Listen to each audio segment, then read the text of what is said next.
I think I've like sailed this ship enough times, right? But let's just analyse this. What ship's that, Dave? The ship sailing, not that ship sailed to an extent, but you know, I mean, whatever. Put the boat. I've gone out in that particular boat, you know, onto the sea. You know that I've swam out. I've said. I've gone. Talked about that quite a few times. The whole theme of wasting my time, too much time in my hands, but I don't think I'm wasting my time doing all this art stuff. Yeah, I've done that enough times, but the number of times that I've done it, does that speak to, it speaks to a number of things, but it speaks on one level to the degree of negativity that I've had doing it, and that I still talk about it. And again, don't let the bastards grind you down, right? You're supposed to just you're just supposed to embody what you're doing, aren't you, as an artist, right? As a wannabe artist or whatever, piss artist, bullshit artist, whatever, right? You do what you do. You know, you work at it. It took me a while to work at it, right? That you can't please most folk, and most folk are not going to dig what you're doing. They're going to actually hate you for it, no thank you for it, no be inspired by it, no be interested, no find it funny, no find it of any notable worth of any kind other than to shit on you for it, like to say that there's something wrong with it. But so the level that I've had to the fucking level of it is abuse, and they didn't see it as it. Forgive them, right? They didn't see it as abuse, right? Certain folk. So protect your energy, right? You're doing what you're doing. You have to be quite strong. Yeah, stay strong, to quote. You have to be very strong to do this thing. It's not. It's not a path of the. It's a path. The path less travelled is not an easy path, is it? Because we're in the system. We're in the system, but we're not in the world, but not of it. Yeah, doing this crazy shit. Invariably, you're going to be seen more often than not than a fucking dickhead. You're not going to be seen as somebody trying to contribute positive shit.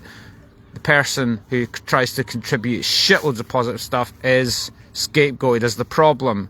Is that to speak to the narcissistic projection from the people who are fucked up and know doing what they enjoy doing? There's this fucking surprise of folk not enjoying their life, take their shit out on the folk like me. Yeah, they'll appreciate other artists, but they'll not appreciate...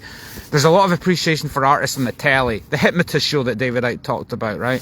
If you're on the telly, oh that's good. I'm not saying everything on the telly is shit. I'm just saying you could do something mind-blowing and just do it in real life. You go, what the fuck was that? You're crazy. Does that speak to how much we're all conditioned? Yeah, this is obvious, this stuff, innit?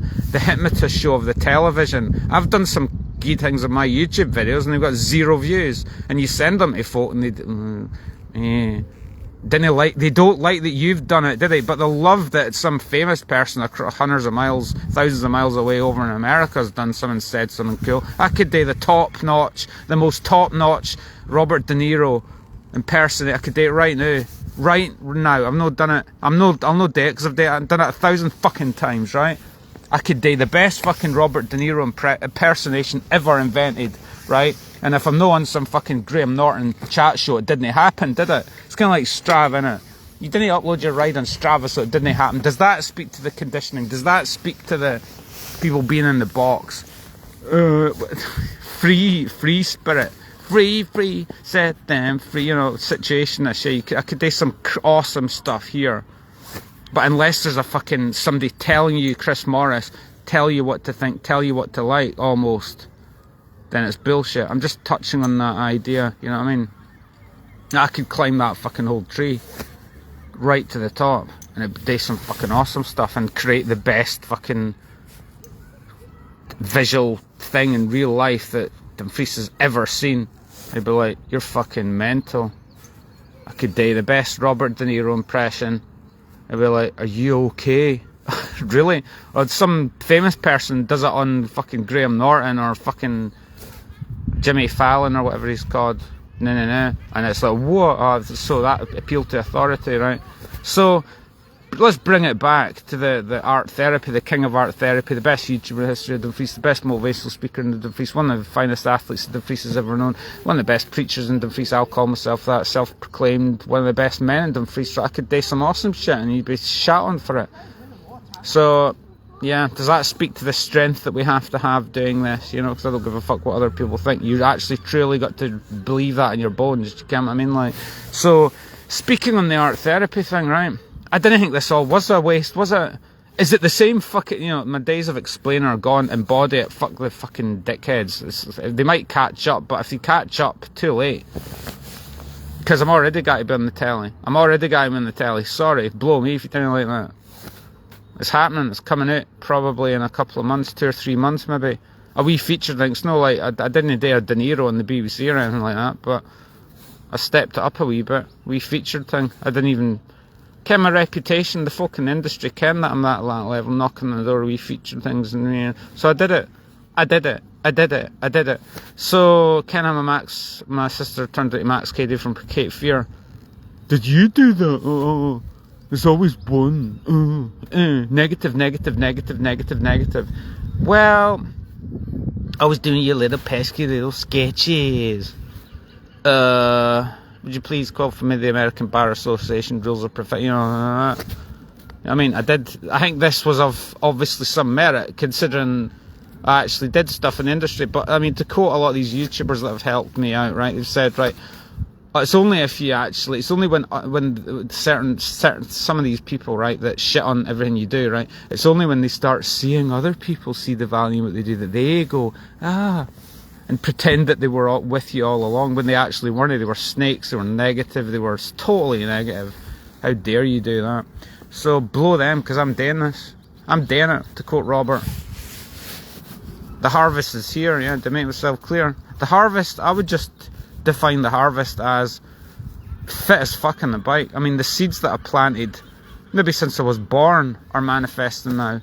Yeah, the seeds that I did when I did all my COVID things, that's still with me now, because there's so much muscle memory and so much experience of all that stuff that's with me right now, that it only takes me 6-8 weeks to get fucking fit if I decide to. And what's glorious about this, right, as the best fucking presenter on YouTube in the history of them freaks, I'll fucking decide that, okay? Because I'm one of the top athletes. It's the same shit, innit? I've been doing all this stuff, putting energy into it, so why wouldn't I be good at it, right?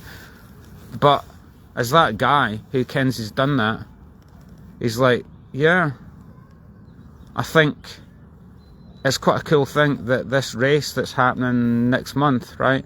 There was a little bit of anxiety to do with the race, because I'm going, oh fuck it, how can I get fit for that? Shit, yeah. A wee bit of anxiety, a very tiny bit of it. Nothing. I had a good talk with Tan, she's helped me out, so big up to you if you're watching this, right, as well, right? Because you actually you know your shit, intimately, lots of stuff, right? And she gets this. She was saying that one in relation to, I'm not going to go into details, but we're just talking about like preparation with races, and historically how I've sort of almost sabotaged, or you know, I get that's stuff that I've had to work on. I've had to work on loads of areas with myself to get to the point where you've got to be the fully fledged person to do well at these things. So I had to work on things, and one of the things I had to work on, and I'm reaching a crescendo with this, right? I'm reaching a point in relation to these races that are coming up, right? She was talking about how I was talking about how I sort of would struggle and get really anxious and get really intense, and there would be a tendency that I would get the diva would come out, and I'd get fucking angry and pissed off, and with the nervousness of an upcoming event, especially as you approach closer to the event.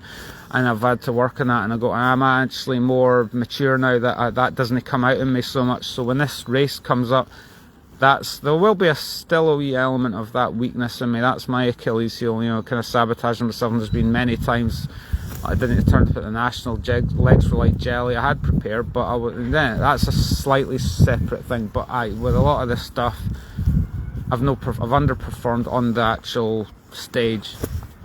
Apart from, of course, when I single-handedly won the game back in the day at the King George event, and I could look back to that and go, yeah, fucking hell. Just remember, you didn't sabotage that when there's nothing left to lose, no expectation. I think that's the point with this thing, no expectations. So, with this race that's coming up in May, next month, what's helped relax me about it in the moment now, with my preparations and the slight, oh fuck, I've got to get things done, right, has been the knowledge that, as I said last night, the National Gravel Championship is happening in A Forest in August. So I'm going, there's always another race, because I was previously thinking, the Gralic is like the only big race, and I'm going, fucking hell, can you feel it? Is it in the air or what? The A Forest are hosting the National Gravel Championships in August, so I've got that to build up to. So the Gralic isn't the be all and end all this year. Not that I'm just gonna no give a fuck. I'm still gonna put maximum effort in and try my best for it. But you look at all a lot of the successful cyclists, you do multiple races, so it's no like you can't just be, you need to be doing more than just, you can't just build up for one and expect to kick ass. But I do expect to kick ass as well. But what I'm trying to say is, there's that one in August. That'll be the pinnacle. I was thinking that the Gralic will be the pinnacle, but I don't know if it is. Previously, it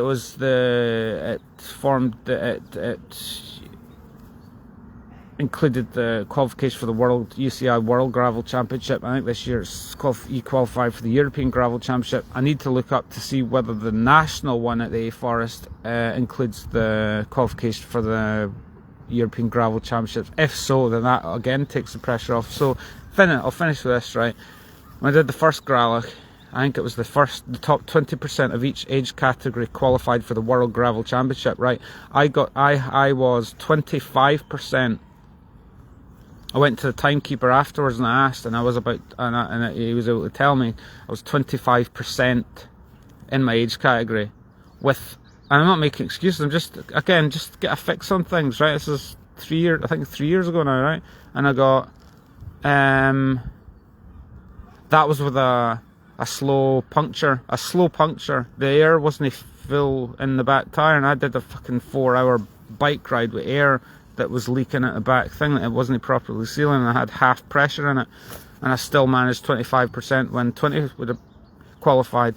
But to quote myself, if I'd qualified back then, I probably wouldn't have been ready for it. I feel really quite the fully fledged geezer now, that if I'd qualified, I would take it in my stride, and that's the key in it, relaxation and all that kind of thing. So what I'm basically trying to say is, I want to find out whether the national championship gives you qualification, gives the opportunity for qualification for the European Gravel Championship. If it does, that takes pressure off for the Gralic. But equally, I need to look at the Gralic and see how many. And as I say, because I got in 25% on the first one of qualification, right? If it's probably still will be 20% qualified, right? For this one, I think because I'll be better prepared, so I think I should be aiming for, I should be at least get a qualification, if that still applies, if they still have that. I think I should be at least aiming for that, aim for results but no results, concentrate on my results, results secondary. But I think just taking time out, you go, I didn't see why I shouldn't be able to qualify for that. Can't I mean, letting in the best and then anything else is a bonus. And like I say, that will only be the end of it, because if we get to August, you've still got the National Gravel Championship.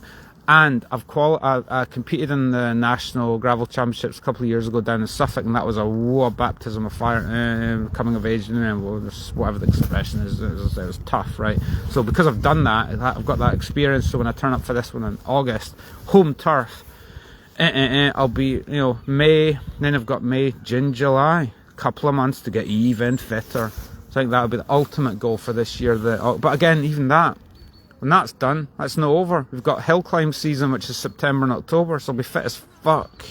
So I'll still be able to go for the hill climb championship. That was an interesting one. I talked to that guy going down to Manchester to do the sprint training, not competing, but huge arms, big fucking arms. It was quite, fucking look at the muscles on you, pal. It's fucking great fun, Cam. And he was going down there to train, but.